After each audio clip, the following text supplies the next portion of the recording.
The Heart of the Survivor, a novel of family, redemption, and the Texas sun. Chapter 1. The Golden Calm.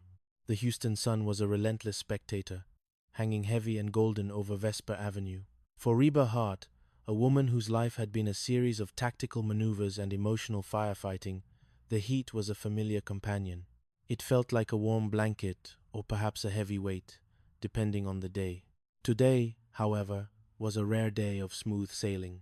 Reba sat on her porch, a glass of iced tea sweating in her hand.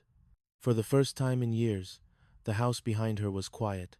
Kira had moved back in, Cheyenne was glowing with the news of a second pregnancy, and Barbara Jean blessedly hadn't darkened the doorway in 72 hours. In the world of Reba Hart, this was as close to a miracle as one could get. Smooth sailing around here is as rare as eyeglasses on a cartoon rabbit, she muttered to herself, a small smile tugging at the corners of her mouth. The peace was shattered, as it always was, by the sound of a heavy-duty SUV pulling into the driveway and the exuberant, somewhat clumsy entrance of Van Montgomery. Van, the former star kicker, her son-in-law, and currently her junior partner in real estate, bounded up the steps. He was wearing a basketball uniform that looked 3 sizes too small for his broad frame. "Hey, Mrs. H," he shouted, his voice echoing off the siding. "That bungalow on Vesper? Open house Saturday. We gotta get the Douglas family over there. They're perfect for it." Reba sighed, the golden calm evaporating like mist in the Texas heat. "Van, the Douglas family is dumber than a 5-pound sack of stupid. And besides, I'm taking Saturday off. I'm seeing a movie with Kira." "But Mrs. H," Van pleaded, his eyes wide. "Things are good. Everyone's happy. We should be making dough while the sun is shining. We could go to the open house on horseback. I'll wear a thong and sing 'I Feel Like a Woman' at the top of my lungs." Reba stared at him, a deadpan expression fixed on her face. "Van, snap out of it. You're scaring the neighbors and the livestock." Yet, beneath her sharp wit, Reba felt a flicker of unease. She knew her family. She knew that when things were too good, it usually meant the storm was just over the horizon, gathering strength. Chapter 2. The Suds of Rebellion. The storm arrived sooner than expected, and it came in the form of an 18-year-old girl and a bottle of domestic lager. Kira Hart had always been the observer, the one with the sharp tongue and the dark eyeliner, who watched her family's antics with a mixture of disdain and weary affection. But turning 18 had shifted something in her. She was no longer a child to be managed. She was an adult in the eyes of the law, even if she was still a warden's prisoner in her mother's eyes. Reba walked into the kitchen later that afternoon to find Kira sitting at the table, casually tipping back a beer. "What are you doing?" Reba asked, her voice dropping into that dangerous, low register that usually signaled an impending lecture.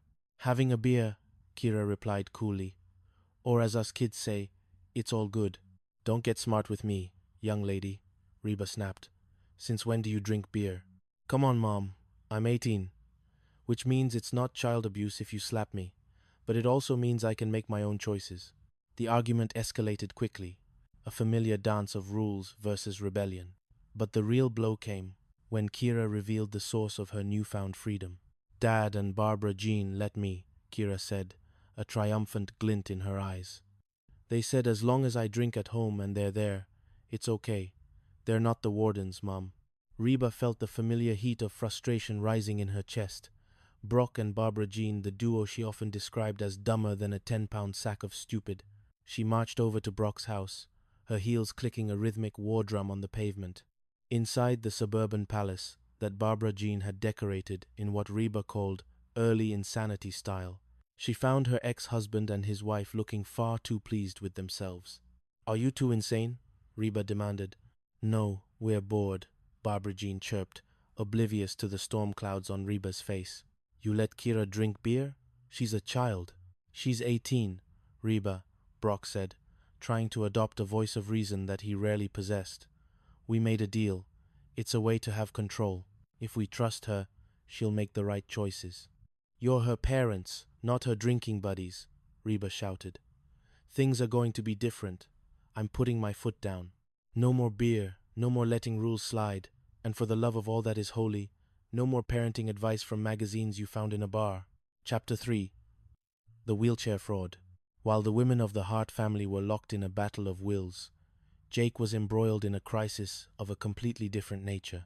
Reba had noticed Jake acting strangely nervous, secretive, and wearing brand new basketball shoes that never seemed to get dirty. When she sneaked down to the community center to watch his practice, she didn't find him running drills. She found him in a wheelchair. "Jake?"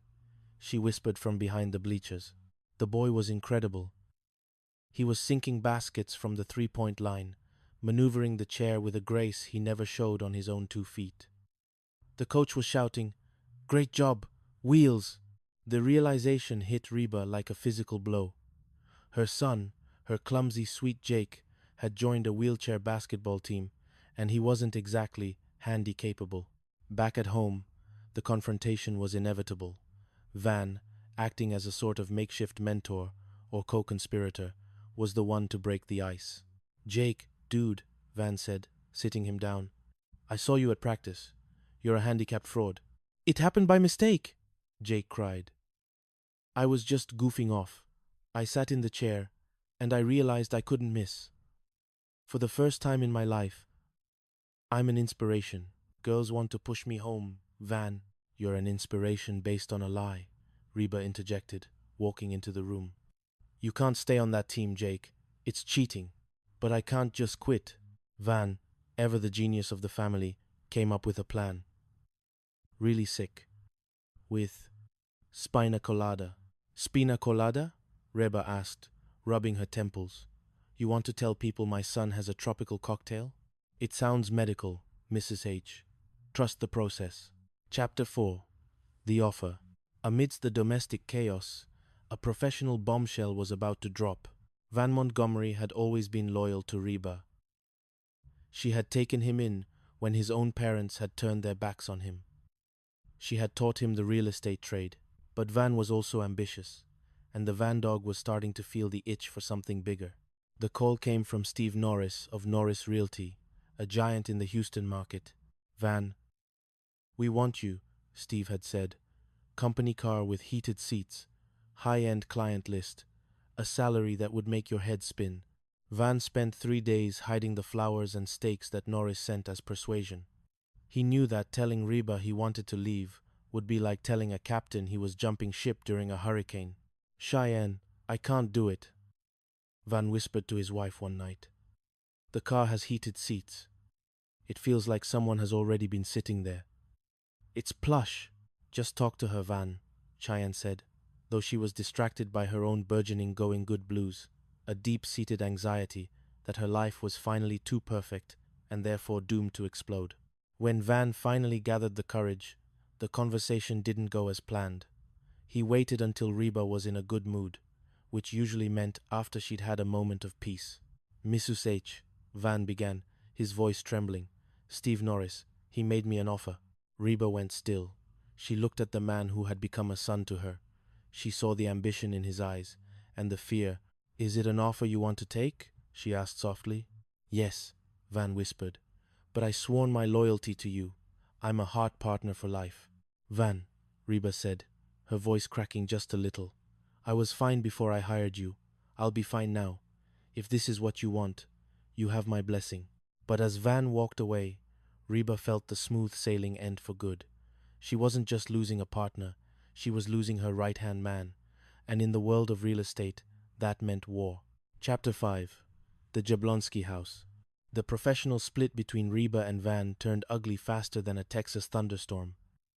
Within 48 hours, they were bickering over client lists and office supplies. "Those are my clients, you knucklehead," Reba shouted as Van tried to download the database. "I worked those clients, Mrs. H. I got that farmer fat because of my closer stare." The tension culminated in a high-stakes challenge. Reba, never one to back down, threw down the gauntlet. "You want the client list, Van?" "Interested like a fox," Van shouted. "What house?" "The Jablonski house," Reba said, a predatory smile crossing her face.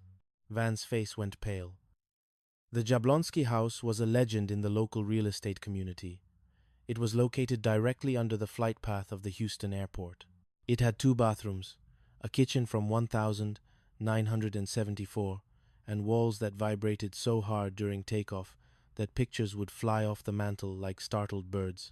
"Some say it can't be sold," Reba whispered, "and I'm one of those some."